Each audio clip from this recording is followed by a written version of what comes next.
Hello dear students, let's try to solve this question.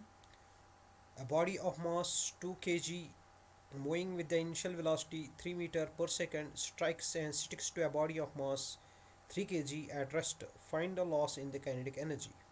The options are 10.5 joule, 6.5 joule, 11.5 joule, 5.4 joule. Okay देखो बेटा यहाँ पे हमें एक बॉडी दी है. Let's consider this body A. ठीक है, जिसका मास हम लेंगे m1 that is equal to 2 kg और इसकी जो इनिशियल वेलोसिटी है u1 that's equal to 3 meter. Okay, 3 meter per second. और इसकी जो काइनेटिक एनर्जी हम देखेंगे, जो इसकी काइनेटिक एनर्जी होगी दैट इज इक्वल टू 1/2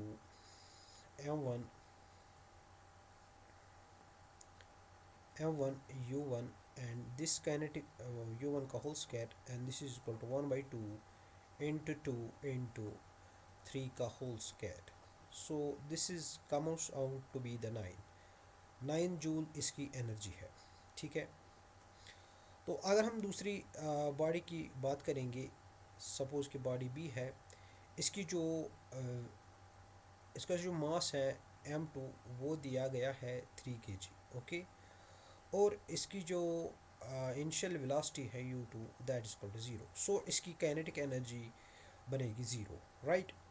फिर आफ्टर स्ट्राइकिंग जब ये एक दूसरे के साथ कोलाइड करते हैं तो ये दो बॉडीज़ जो है फिर ये एक ही बॉडी बन जाती है. सपोज़ कि इसका मास हम लेंगे m और इसकी वेलोसिटी लेंगे m और ये मास टोटल होगा 2 + 3 that is equal to 5 kg इसका मास होगा. ठीक है, तो यहाँ पे हमें वेलोसिटी पता ही नहीं है. पर to calculate the kinetic energy we have to first know about the this जो इसकी वेलोसिटी होगी. ठीक है, तो कैलकुलेट करने के लिए हम यहाँ पे कंजर्वेशन ऑफ मोमेंटम इस्तेमाल करेंगे, यानी कि m1 u1 जो है प्लस m2 u2 जो है this is equal to m and v, right.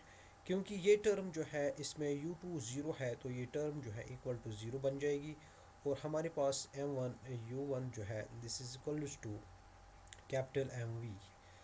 तो यहाँ पे m1 जो है दिस इज़ ये दिया है 2 एंड जो u1 है दिस इज़ गिवन 3.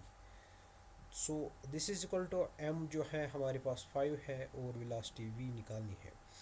तो ये 6/5 आएगा हमारे पास जो फाइनल वेलोसिटी है.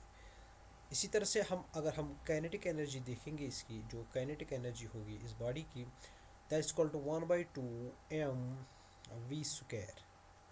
सो this is equal to 1/2 into जो इसका मास दिया है 5 इंटू जो इसकी वेलोसिटी है दैट इज 6/5 का होल स्क्वायर, राइट.